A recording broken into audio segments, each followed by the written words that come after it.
बड़ा देशभक्त कौन, सावरकर या फिर नेहरू?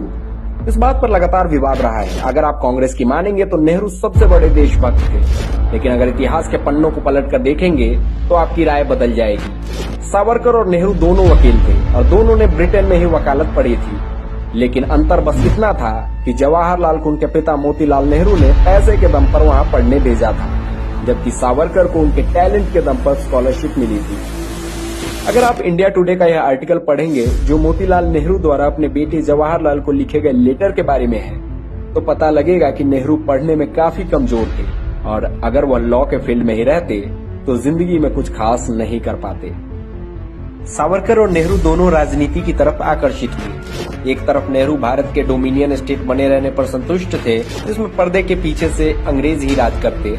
यहाँ तक कि नेहरू जब पीएम पद की शपथ ले रहे थे तो उन्होंने ब्रिटिश क्राउन के प्रति निष्ठा की भी शपथ ली थी, लेकिन सावरकर पूर्ण स्वराज की मांग पर अडिग थे।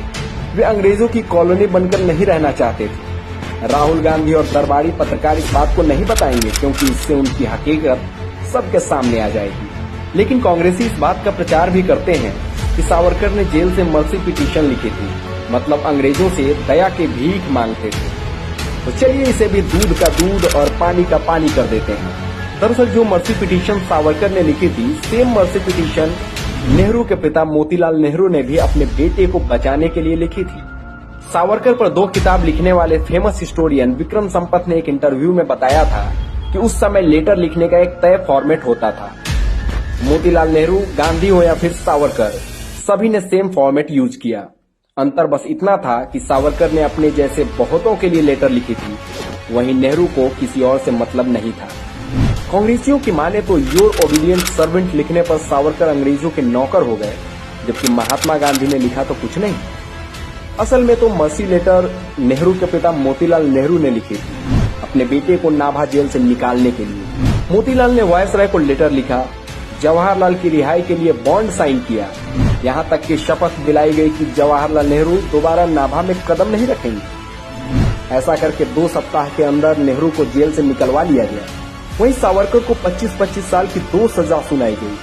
किसी भी क्रांतिकारी को ऐसी सजा नहीं दी गई थी। सावरकर लगभग 10 साल काला पानी में रहे। इन्होंने 10 सालों में 6 महीने सॉलिटरी कन्फाइनमेंट यानी एकांत कारावास में गुजारे, जबकि नेहरू एक बार नाभा जेल गए तो 2 सप्ताह के अंदर ही उनकी हालत खराब हो गई। 12 दिनों में ही नेहरू की नाभा जेल से रिहाई हो गई, लेकिन इतने दिनों में ही उन्हें बुखार, टाइफाइड, उल्टी सब कुछ हो गया। यह बात कांग्रेसी कभी नहीं बताएंगे, क्योंकि ये सारी बातें नेहरू ने खुद लिखी थी। ऐसा नहीं है कि नेहरू फिर कभी जेल नहीं गए, लेकिन जिस जेल में गए वह एक आलीशान अहमदनगर फोर्ट था। नेहरू A1 क्लास के कैदी थे, जिसमें उन्हें सारी सुविधाएं मिलती थी। वहीं सावरकर D क्लास यानी डेंजरस कैदी माने जाते थे। नेहरू ने खुद लिखा था, मुझे एक रॉयल सा कमरा दिया गया था, 4:30 तक गर्मा गर्म चाय मिल जाती थी, रात को खाना खाने के बाद जेल का कमरा बंद कर दिया जाता था और सुबह 7 बजे गेट खोल दिया जाता था। वहीं सावरकर को 22 घंटे काल कोठरी में रखा जाता था। नेहरू को खाने के लिए एक पर एक व्यंजन मिलते थे, लेकिन सावरकर को ईंट जैसी रोटी मिलती थी। नेहरू जिस जेल में थे वहाँ एक बैडमिंटन कोर्ट था, जो नेहरू और उनके साथियों के लिए स्पेशल बनाया गया था। नेहरू के कहने पर वहाँ एक लाइब्रेरी बनवाई गई थी। सावरकर को जिस सेल्यूलर जेल में 10 साल बिताने पड़े, वहाँ कोल्हू में बांधकर सरसों का तेल पेरने का काम करवाया जाता था।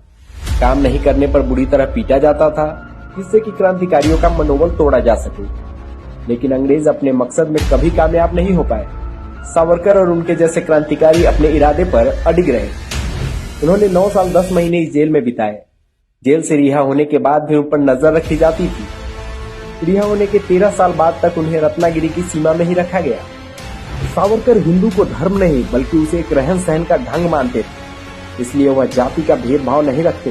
उन्होंने महाराष्ट्र में एक मंदिर बनवाया था, जिसमें सभी जाति के लोग जा सकते थे।